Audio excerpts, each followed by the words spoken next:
بسم اللہ الرحمن الرحیم۔ الحمد للہ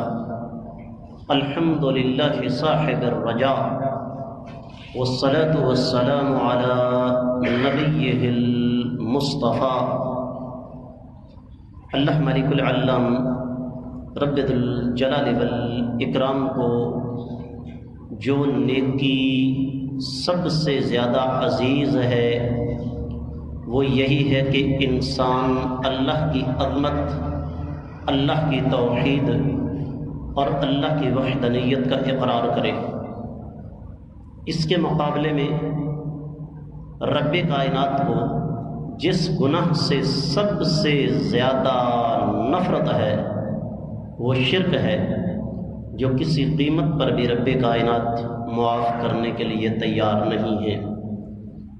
ہمارا آج کا موضوع اللہ ملک العلم رب ذو الجلال والاکرام کی توحید اور توحید کی دوسری قسم توحید عبادت،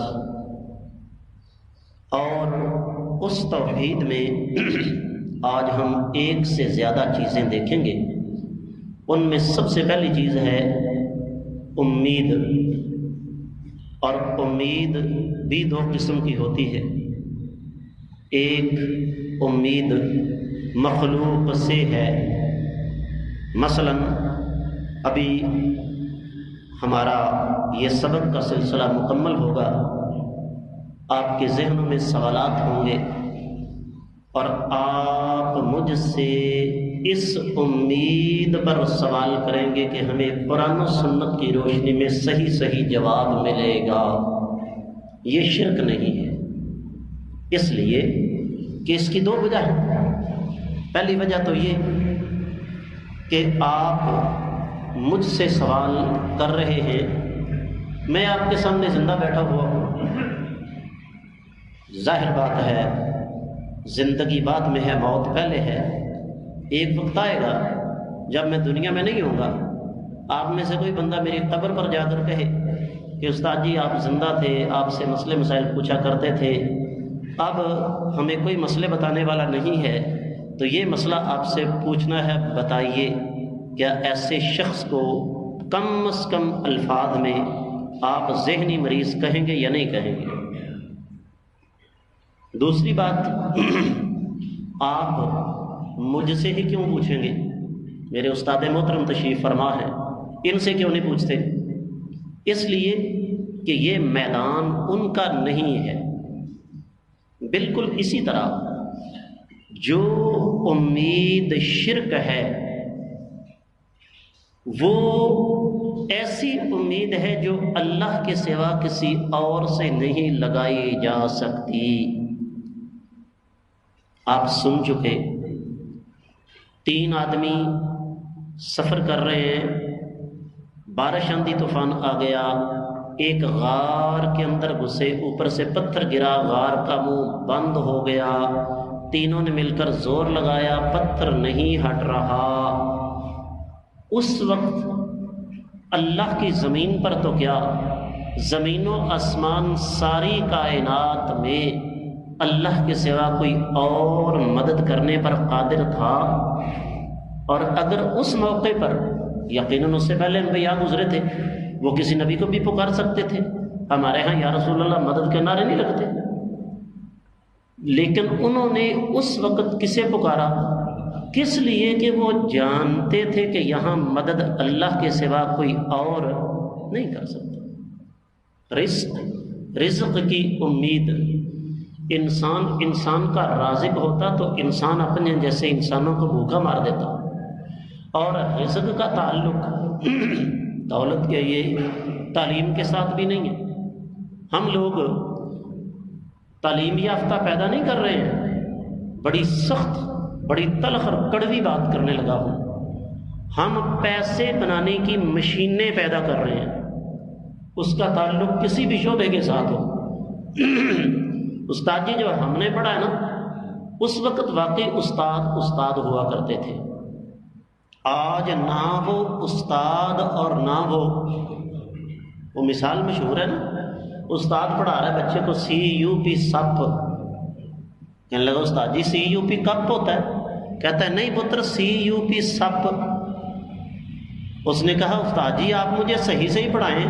اس نے کہا بیٹا جب تک میری تنخواہ نہیں بڑھتی یہ CUP سپ رہے گا، کبھی کپ نہیں بن سکتا۔ تو انسان کا رازق نہیں، رزق کس کے ہاتھ میں ہے؟ صرف زیادہ نہیں، 2 نسلیں پیچھے چلے جائیں، یہ سیالکوٹ کے جتنے بڑے بڑے سرمایہ دار ہیں نا، ارب کھرب پتی، ان کی یہ نسل اس سے پچھلی اور جو اس سے پچھلی نسل ہے، ان میں آدھے سے زیادہ آپ کو ایسے لوگ ملیں گے جو دستخط نہیں کر سکتے، ابھی بھی زندہ ہیں، انگوٹھا لگانے والے۔ تو رزق کا ذمہ کس کے پاس ہے؟ ہم طبیعت خراب ہوتی ہے ڈاکٹر صاحب کے پاس جاتے ہیں، اگر یہ عقیدہ ہو کہ شفا ڈاکٹر کے پاس ہے، حکیم کے پاس ہے، تو یہ شرک ہے۔ ڈاکٹر حکیم ایک وسیلہ ہے۔ کتنے ہی لوگ ہیں امریکہ تک جاتے ہیں، کیا تندرست ہو کے آتے؟ نہیں۔ اس لیے شفا کی امید بھی کس سے؟ کسی اور سے لگا لی تو شرک۔ یہب لمن یشاء اناثا ویہب لمن یشاء ذکور او یزوجہم ذکرانا واناثا ویجعل من یشاء عقیما۔ جسے چاہے صرف بیٹیاں دے، اللہ نے آغاز ہی بیٹیوں سے کیا قرآن میں، یہب لمن یشاء اناثا۔ اور ہماری عام روزمرہ زندگی میں کیا حال ہے بھئی تیاں پتراں دا کی حال ہے، تو سب سے پہلے کس کا ذکر؟ وجہ اس کی۔ یہ ایک علیحدہ موضوع ہے، لیکن ضمناً ایک حدیث سنا دوں۔ میرے آقا علیہ الصلوۃ والسلام نے فرمایا جس کی 3 بیٹیاں ہیں ان کی تربیت کرتا ہے، پرورش کرتا ہے، دین سکھاتا ہے، شرم و حیا سکھاتا ہے، گھرداری سکھاتا ہے، ایک مثالی بیٹی کی طرح ایک مثالی بیٹی اس کو بناتا ہے، قیامت کا دن ہوگا، تینوں بیٹیاں قیامت والے دن اس کے لیے جہنم کی راہ میں رکاوٹ بن جائے گی۔ ایک صحابی نے کہا جی جس کی 2 ہوں، فرمایا اس کے لیے بھی یہی اجر ہے۔ فرمایا جس کی 1 ہو، فرمایا اس کے لیے بھی یہی اجر ہے۔ ایک صحابی نے کہا آقا یہ معاملہ تو ہمارے ہاتھ میں نہیں ہے۔ صحابہ کا عقیدہ تھا نا، ہم نے تو فیکٹریاں بنا رکھی ہیں، فلاں قبر پہ جاؤ بیٹیاں ملتی ہیں، فلاں قبر پر جاؤ بیٹے ملتے ہیں۔ لاہور میں بابا جی علی اجویری کا مزار ہے، لوگ وہاں بیٹیاں بیٹے مانگنے جاتے ہیں، اولاد مانگنے جاتے ہیں۔ کسی کو پتہ ہے بابا جی نے 4 شادیاں کی اور بے اولاد رہے، کیونکہ اولاد دینا کس کا کام ہے؟ فرمایا جس کو چاہے بیٹیاں دے، جس کو چاہے بیٹے دے، جس کو چاہے ملا کر دے، جس کو چاہے کچھ بھی نہ دے۔ کون؟ اگر کسی اور سے امید رکھی تو یہ شرک ہے۔ خوف پھر 2 قسم کا ہے۔ میرے استاد محترم تشریف فرما ہے، ہم آج بھی ان سے ڈرتے ہیں۔ انسان کو اپنے والدین کا خوف ہوتا ہے۔ آپ گھر سے باہر نکلتے ہیں، جس طرح کے ہمارا مزاج ہے، ہم قوم تو ہے ہی نہیں، میں تو کہا کرتا ہوں جانوروں کا ریوڑ ہے۔ آپ کو سڑک پر آج تک کوئی جھوٹا بندہ ملا؟ آپ جا رہے ہیں نا، بائیں طرف سے آپ کو ٹھا مار کے کہے گا تو انا سے ہے یا نہیں؟ تو ایک خوف ہوتا ہے کہ یار کہیں کوئی اچانک نہ آ لگے۔ یہ خوف شرک نہیں۔ خوف شرک کون سا ہے؟ ذاتی واقعہ بتاتا ہوں، شاید اس سے پہلے کہیں ذکر کیا ہو، پرانی بات ہے، 90 کے بعد اور 95 سے پہلے کی، مجھے بالضبط سن یاد نہیں۔ میں ایک جگہ جمعہ پڑھانے جاتا تھا اور وہاں 10 کلومیٹر سے زیادہ سفر ہمیں تانگے پہ کرنا پڑتا تھا، دور افتادہ پنڈ تھا، کوئی نام نہیں لیتا میں۔ تو ہوا کیا کہ تانگے کی سواریاں چپ نہیں رہ سکتی، اور خاص طور پر جس بندے کی راغت کبھی نہیں نہ پھڑکتی بات کرنے کی، مولوی کو دیکھ کر اس کی پھڑک اٹھتی ہے۔ ایک بابا جی کہنے لگے جی ہمارے گاؤں کا قبرستان ہے، وہاں پر دفن شدہ بابا جی بڑے سخت ہیں۔ میں نے کہا جی کتنے سخت ہیں؟ کہنے لگے جو بندہ وہاں سے کوئی ایک لکڑی مسواک کی شکل میں بھی کاٹ لینا، بابا جی اسے اندھا کر دیتے ہیں۔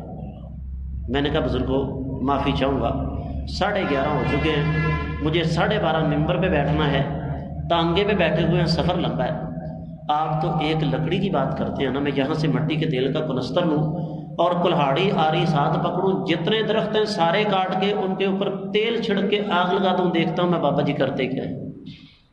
اور یہ باقاعدہ میڈیا پر آ چکا ہے، اوکاڑا کے علاقے میں مشہور تھا کہ جناب یہ جو بابا جی ہیں ان کے قبرستان میں جو درخت ہے اس کو دنیا کی کوئی طاقت کاٹ نہیں سکتی۔ اور یہ آج کی بات نہیں، 10-12 سال پہلے ایک آدمی نے چیلنج کیا، مشہور ہے وہ، میڈیا پر آ چکا ہے، وہ شیشم کا درخت ٹالی کا، کہنے لگے جی جو بندہ اس ٹالی کو کاٹ دے گا نا اس کو 1,00,000 روپیہ ملے گا۔ شرک نے اس قدر مت ماری ہوئی۔ اوہ اللہ کے بندو، جس کو استنجا تم نے خود کروایا، غسل تم نے خود دیا، کفن خود پہنایا، کندھوں پر اٹھا کے قبرستان خود لے گئے، جنازہ اس کا خود پڑھا، بریلوی دیوبندی اہل حدیث کوئی بھی مولوی ہو، پہلی تکبیر کے بعد چھوڑو، دوسری کے بعد چھوڑو، تیسری کے بعد دعا پڑھی، اللہم اغفر لے حینا، یا اللہ بخش دے ہم میں سے زندہ کو اور اس مردہ کو۔ وہ ٹالی کی حفاظت، شیشم کے درخت کی حفاظت کیا کرے گا؟ تو ہمارے کچھ ساتھی ملے، اب وہ جو بابا جی کے اندھا دھند پیروی کرنے والے تھے، ماننے والے تھے، وہ جا کر بابا جی کی قبر پہ کہہ رہے ہیں بابا عزت رکھ لیں ساڈی، اور ادھر سے یہ پاس مسجد تھی، سجدے میں پڑ گئے، یا اللہ آپ جانتے ہو کہ آپ کی توحید کی خاطر ہم یہ قدم اٹھا رہے ہیں، ہماری مدد کرنا۔ ٹالی کٹی بھی، ٹکڑے بھی ہوئے، بابا جی کچھ نہ کر سکے، کیونکہ ڈر ایک مسلمان کے دل میں کس کا ہونا چاہیے؟ اگر آپ لوگ برا محسوس نہ کریں تو پرانے لوگوں کو یاد ہے، اللہ تعالیٰ ابا جی کی قبر کو منور فرمائے، جن حالات میں انہوں نے یہاں پر سروائیو کیا، جن حالات میں مسجد کی بنیاد رکھی، اس کو چلایا، اکثریت کو پتہ ہے۔ لوگ آج بھی کہتے ہیں کہ ہم نے اپنی زندگی میں مولوی اسحاق سے زیادہ بے خوف بندہ کوئی نہیں دیکھا، کیونکہ دل میں ڈر کس کا تھا؟ خوف کس کا؟ اگر یہ خوف کسی اور سے لگا لیا، دل میں کسی اور کا خوف بیٹھ گیا تو یہ شرک ہو گیا۔ غالباً 1996 کی بات ہے، پسرور کے پاس تھوڑے تھوڑے فاصلے پر 2 مزار بنے ہوئے تھے، ایک بابا جی سرکار اور ایک بابی جی سرکار۔ یہ کوئی ہنسی مذاق کی بات نہیں۔ اچھا، جذباتی نوجوان ہوتے ہیں، اگرچہ اس میں لڑائی کا امکان ہوتا ہے، فساد کا امکان ہوتا ہے، میں اس بارے میں میرا ایک خاص نقطہ نظر ہے۔ اب ہوا کیا کہ رات کے 3 بجے سردیوں میں 5-4 نوجوان اٹھے، انہوں نے جا کر بابا جی کا مزار بھی توڑ دیا اور بابی کا مزار بھی توڑ دیا، اور صبح اخبار میں خبر آ گئی دونوں بزرگ آپس میں لڑ پڑے، ایک دوسرے کے مزار گرا دیے۔ نہیں، جو دنیا سے چلا جائے وہ کچھ کرنے کے قابل نہیں ہوتا، وہ ہماری دعاؤں کا محتاج ہے۔ سورہ ملک اٹھائیے 20ویں اور 21ویں آیت مبارکہ، اللہ فرماتے ہیں امن ھذا الذی ھو جند لکم ینصرکم من دون الرحمن ان الکافرون الا فی غرور۔ میرے اللہ نے اس ایک آیت مبارکہ میں آقا علیہ الصلوۃ والسلام کی ساری جہادی زندگی کا خلاصہ بیان کر دیا کہ تم کیا سمجھتے ہو اللہ کے سوا تمہارے یہ باطل معبود تمہاری مدد کریں گے؟ کافروں تم بہت بڑے دھوکے کا شکار ہو، بدر کے میدان میں تم ذلیل ہوئے، خندق کے میدان میں تم ذلیل ہوئے، ہر مارکے میں مسلمانوں کی تعداد کم تھی، اسلحہ کم تھا، قوت کم تھی، تمہارے پاس عددی قوت بھی زیادہ تھی، تمہارے پاس ہر چیز زیادہ تھی، لیکن شکست تمہارا مقدر بنی، کیونکہ مسلمانوں کی مدد کون کر رہا تھا؟ آپ لوگ 65 کی جنگ میں دشمن کا مقابلہ کرنے کی پوزیشن میں تھے، جائیے تاریخ اٹھا کر دیکھیے، آپ کو چل پتا جائے گا۔ اور لوگ آج بھی اس دور کے بزرگ زندہ ہیں، جب وہ داستانیں کھلتی ہیں انسان حیران پریشان رہ جاتا ہے۔ اور قرآن کہتا ہے امن ھذا الذی یرزقکم ان امسک رزقہ بل لجوا فی عتو ونفور، کون ہے جو اللہ کے سوا تمہارا رزق روکے؟ رزق کس کے ہاتھ میں ہے؟ سورۃ الشعراء 79 اور 80 آیت مبارکہ، والذی هو یطعمنی ویسقین، میرا اللہ ہے جو مجھے کھلاتا ہے اور پلاتا ہے۔ آپ نے اپنی آنکھوں کے سامنے مناظر نہیں دیکھے؟ میں مثال دے دیتا ہوں۔ یہ 2014 کی بات ہے، تہ خانے کا لینٹر پڑ رہا تھا اور عین اسی دن سامنے مین جو مرکزی سڑک ہے اس پر کارپیٹ پڑ رہا تھا۔ تو آپ کو پتہ ہونا چاہیے لینٹر ڈالنے والے مزدوروں کا جو کھانا ہوتا ہے نا دوپہر کا، وہ مالکوں کے ذمہ ہوتا ہے۔ تو میں نے ایک پکوان سینٹر فون کیا، میں نے کہا جی ایسا ہے کہ مزدوروں کو کھانا کھلانا ہے، گھر سے تو میں اتنا کھانا پکوا نہیں سکتا، تو آپ ڈبے بھیج دیں۔ چلو آپ ایسا کریں کہ مٹر پلاؤ بھیج دیں یا چنا پلاؤ بھیج دیں۔ کہتے استاد جی مسجد کا لینٹر ہے؟ میں نے کہا ہاں جی۔ کہتے جی چکن پلاؤ آئے گا اور ہم آپ سے پیسے بھی نہیں لیں گے۔ کل لگے کتنے بندے ہیں؟ میں نے کہا جی 16-17 ہیں۔ انہوں نے 30 ڈبے بھیج دیے۔ اب انہوں نے 20-22 کھائے ہوں گے، باقی میں گھر تو نہیں لے جا سکتا تھا۔ تو سامنے مزدور، کوئی بیچارہ فوٹا باس کا، کوئی شکر گڑھ کا، کوئی میاں والی کا، پاکستان کے مختلف علاقوں سے کمپنی نے ہائر کیے ہوئے، میں نے جا کر ان کو دے دیے۔ مجھے یقین ہے کہ ساری زندگی وہ اکٹھے دوبارہ یہاں تو کیا کسی جگہ بھی نہیں جائیں گے اس انداز سے، لیکن ان کا رزق کس نے لکھا ہوا تھا؟ تو رزق کس کے ذمے ہے؟ وَإِذَا مَرِضْتُ فَهُوَ يَشْفِينِ، جب میں بیمار ہوتا ہوں تو مجھے شفا کون دیتا ہے؟ اللہ ملک العلم رب الجلال والاکرام۔ اس کا مطلب کیا ہوا؟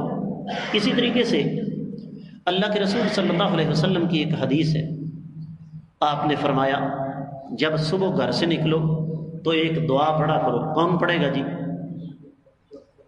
بسم اللہ توکلت علی اللہ لا حول ولا قوت الا باللہ، اللہ کے نام کے ساتھ میں نے اللہ پر بھروسہ کیا اور اللہ کے سوا کوئی برائی سے بچانے والا نہیں، اللہ کے سوا کوئی نیکی کی توفیق دینے والا نہیں ہے۔ اسی طریقے سے آقا علیہ الصلوۃ والسلام کا فرمان ہے کہ جب تم کسی بھی جگہ پہنچو تو ایک دعا پڑھا کرو، اعوذ بکلمات اللہ التامات من شر ما خلق۔ فرمایا جب گھر سے نکلتے ہوئے دعا پڑھ لو گے تم اللہ کی حفاظت میں آ جاؤ گے۔ جب کسی جگہ پہنچ کر یہ دعا پڑھ لو گے تو وہاں پر کوئی چیز تمہیں نقصان نہیں دے گی۔ صبح و شام کے اذکار میں ایک دعا ہے، بسم اللہ الذی لا یضر مع اسمہ شیء فی الارض ولا فی السماء وہو السمیع العلیم۔ کیا اس میں اللہ کے سوا کسی اور کا نام ہے؟ تو یاد رکھیے اگر یہ جو معاملات میں نے آپ کے سامنے رکھے ہیں، مدد کرنا، رزق دینا، بیماری سے شفا دینا، اولاد عطا فرمانا اور آفتوں سے مصیبتوں سے بچانا، اس میں اللہ کے سوا کوئی اور کچھ کرنے کے قابل ہے تو یہ کیا ہو گیا؟ آپ نے شاید خبر نہیں پڑی، 2005 کا زلزلہ آیا، 40 دن کے بعد ایک چھوٹا سا بچہ زلزلے سے زندہ نکل آیا۔ بچانے والا کون؟ اللہ رب العزت۔ تو اس لیے یہ جو امید میں شرک ہے یہ رب کائنات کے قہر و غضب کو دعوت دینے والی بات ہے۔ اور یاد رکھیے جب انسان اس راستے پر چل پڑتا ہے کہ اللہ کے سوا کسی اور کا خوف دل میں بٹھا لیتا ہے، پھر کالی بلی راستہ کاٹ گئی، سفر ملتوی کر دو۔ یہ سوچ ہے مسلمان کی، بلی تو چٹی ہوئے تو سنوں نہیں ڈرا سکتی، یہ کالی نے کی کرنا ہے۔ اور یہ کفار مکہ کا کام تھا کہ فال نکالتے تھے، تیر چلایا اور تیروں پر انہوں نے نمبر رکھے ہوئے تھے، نام رکھے ہوئے تھے، فلاں نام کا تیر چل گیا آنکھیں بند کر کے تو آنے والا سفر منحوس ہے، آنے والا مشن منحوس ہے۔ مسلمان کبھی بھی یہ سوچ نہیں رکھتا، مسلمان کو ڈر ہوتا ہے، اللہ کا امید رکھتا ہے اللہ تعالیٰ سے۔ مسلمان اولاد چاہتا ہے تو اللہ سے۔ ایسے لوگ موجود ہیں جو ساری عمر بے اولاد رہے، کہا مانگنا کس سے ہے؟ اللہ تعالیٰ سے۔ تو حاصل کلام یہ ہے کہ امید کا شرک یہ بہت بڑی بات ہے۔ اللہ تعالیٰ کی بارگاہ میں دعا ہے اللہ تعالیٰ ہمیں شرک سے بچ کر توحید کے راستے پر چلنے کی توفیق عطا فرمائے، اپنے عقیدے کی اصلاح کی توفیق عطا فرمائے۔ وما علی الا البلاغ المبین۔